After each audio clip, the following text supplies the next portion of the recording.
Hi, I'm Allie, and I'm living Chronic Faith. Thanks for stopping by. Tuesday, November 8th is Election Day, and in this political climate, a lot of people feel that their votes just don't matter.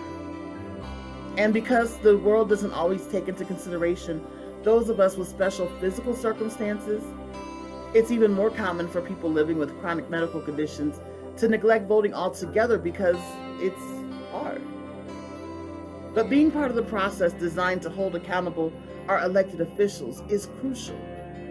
And it's our opportunity to make our voices heard by legislators who make the decisions about funding for medical research, governance for nonprofits that provide support and assistance, Medicare and Medicaid eligibility, regulations on prescriptions and insurance billing, and even public safety overall.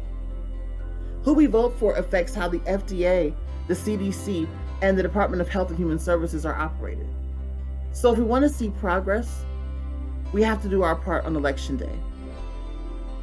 Now, if you have mobility or immune system issues and you need to avoid lines or crowds, it can be a little tougher, but there are still a number of ways you can vote. Contact your local election board and find out how you can obtain an absentee or mail-in ballot. In some cases, a trusted individual can hand deliver that to the polling place for you if they sign an affidavit upon arrival. For those who are living with illness or injury or disability, and for their caregivers, a lot of states offer voting by traveling board. You simply fill out an application online, and someone from your local election board will hand deliver a ballot to you wherever you are, and you can vote on the spot. If you go to the polls and you need help, the poll workers are trained to accommodate people with specific needs.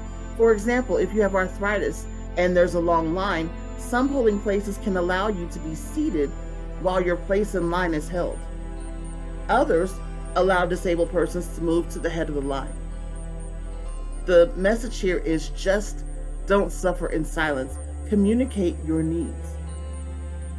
Now, the most important thing any of us can do around elections is to pray.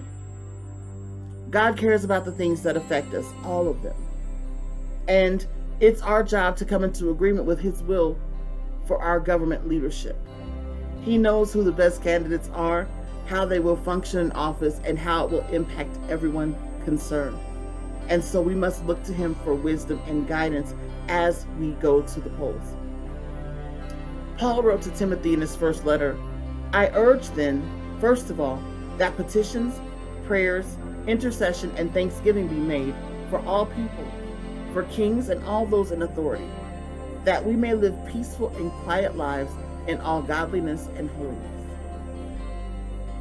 Even if we have differences in opinion, we have to all come together to look not to our own best ideas, but to God for His will for the leaders in our community and in our nation. So I pray that you will join me in praying all the way up through the election day, that God's will be done on earth as it is in heaven. I love you. I'm praying for you, and I'll talk to you soon. Have a great one.